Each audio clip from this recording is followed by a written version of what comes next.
So what is up, YouTube? HBJ here, and it's been a long period of time since I have done some videos talking about new support and new cards. So Tactical Masters released more information on their latest set of archetypes, and that is the Labyrinth. So this is the archetype with the beautiful maiden covered in luscious white and in beautiful little patterns and designs. So yeah, the Labyrinth cards are pretty much Archfiends.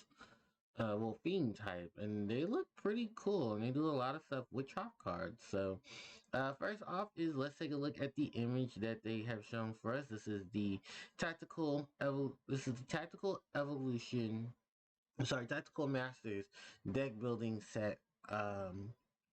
Promotional pack artwork. So that's pretty cool. I like it. You got the labyrinths here. You got the I forget what the big guy's called in the back. I think these are the Oloriths. It's like the monster. I forget their archetype name. And this is the Verdients. These are the guys that are based off of various game boards throughout time and space. And it looked pretty cool. So, while we're going ahead, we talk about Labyrinth, since this is the focus of Tactical Masters. And the last archetype in Tactical Masters, too, that they'll be giving some focus on. So, Labyrinth of the Silver Palace. This is the monster that's not only on the cover of Tactical Masters, but this was the first card that was revealed to be one of the big symbols for the archetype. So she is a level 8 Dark Attribute Fiend type monster with 2900 attack and 1900 defense. You use this card's second and third effect once per turn each. So your opponent cannot activate monster effects in response to the activation of your normal trap cards. You can target one normal trap card in your graveyard and set it to your field, but you cannot activate it unless you control a Fiend monster. If a card or cards leaves the field by your normal trap card's effect, you can destroy one card your opponent controls or one random card in their hand. Then we have a Labyrinth Archfiend, level 7 Dark Attribute Fiend type monster with 2000 attack and 2800 defense. You'll use cards first and second effect once per turn each. If a trap card is activated, you can summon this card from your hand. If this card is social summon, you can set one normal trap card that was activated only when a attack is declared and directly from your deck to the field. This card gains 300 attack in 400 attack for each normal trap card with a different name in your graveyard. Monsters your opponent controls cannot target Fiend monsters you control for attacks except for Labyrinth Archfiend.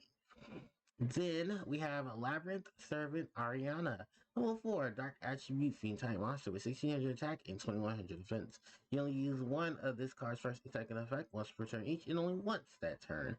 If this card is no more so you can have one Labyrinth card from your deck to your hand, except for Labyrinth Servant Ariana. If a monster leaves the field by normal trap cards effect, you can draw one card and then use to summon one Fiend type monster or set one solo trap card from your hand.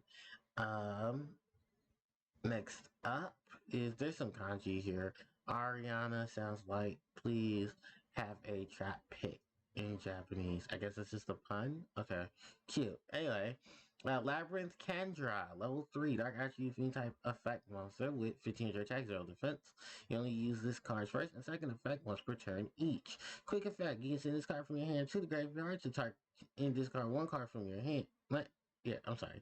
You can just send this card from your hand or field to the graveyard, then discard one card.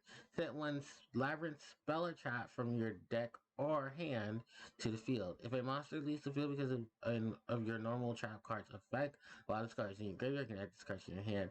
This monster's name is a combination of both Chandler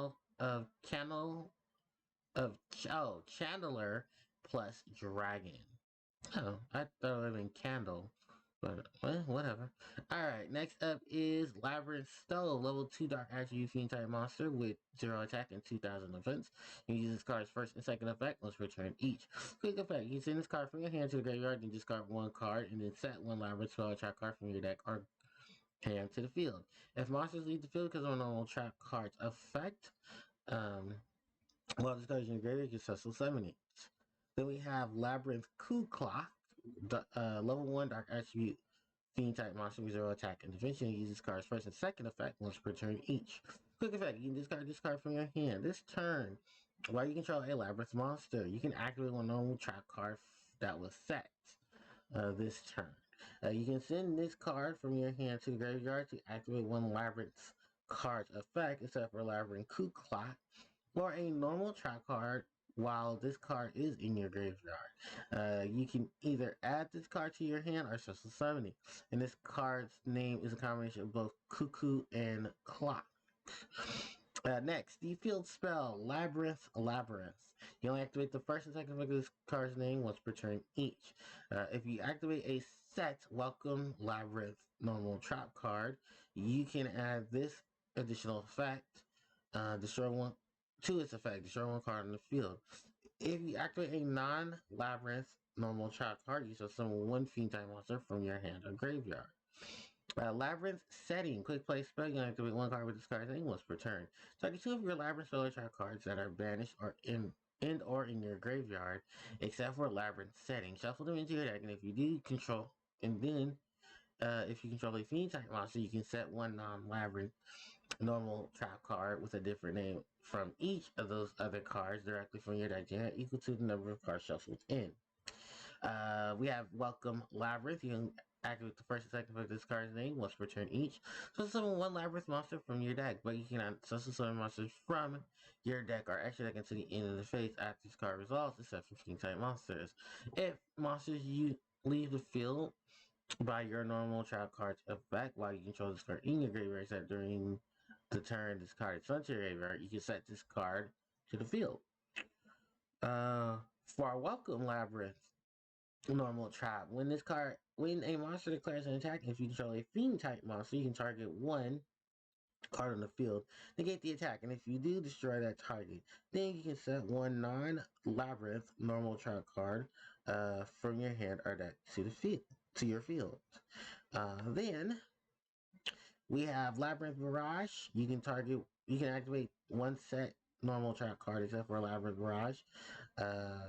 Your opponent takes no further battle damage from your card effects until the end of their next turn after this card resolves. Also, the card effect of this card becomes a normal trap card effect that was sent to the graveyard to activate it. Then we have Archfiend's Glitch.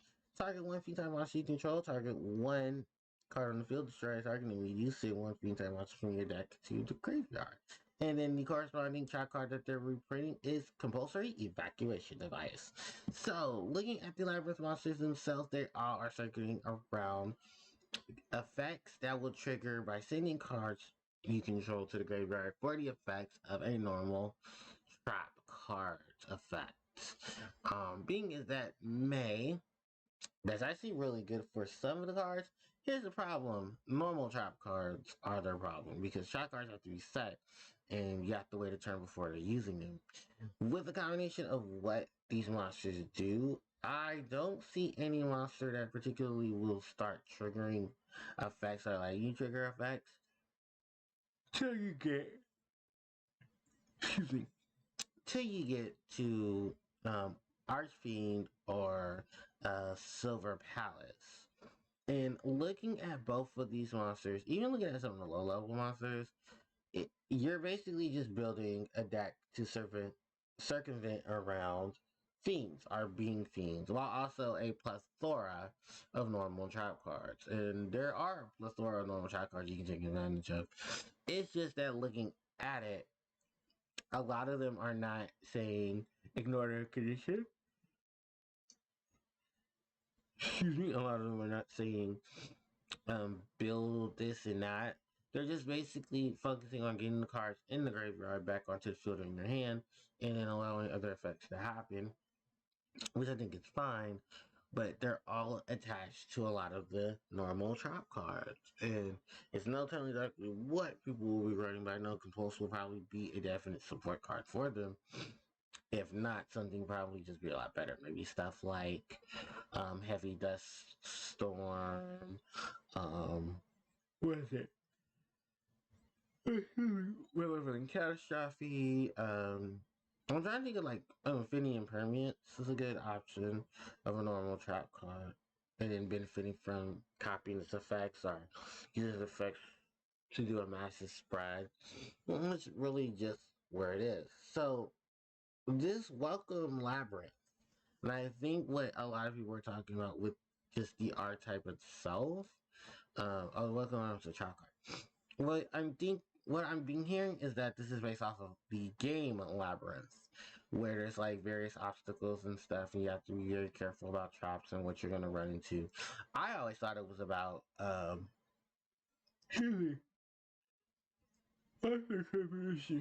sorry, the rendition of Arthur from Ghouls and Ghosts, which I think is Konami. Someone can quote me on that. But I always figured it might have been not just because there's a whole bunch of fiends in here. We don't see any vampires. We see no zombies, but I figured the fiends would be enough, and then, all the lore and stuff behind fiends. But, well, like I said, it's basically activate normal trap cards, the cards. And you get a whole bunch of amazing effects. Some big beat stick monsters. You get a lot of defense protection. You get to use cards to beat other cards. And then just really take advantage of it. I don't really have anything else to say overall. I just hope that the archetype itself does really well. I know for a fact that the Valiant archetype is going to do really well because that's Pendulum, that's they got their fusion, they got their exceed, they got their setup. Like they'll be perfectly fine. It's just looking at this one, I'm very worried about because great artwork, great concept, execution is going to be the other thing. Yeah, kind of hope to see that. I mean, if anything, Patrick would probably love to have these guys. There's Fiend in one of them, so yeah.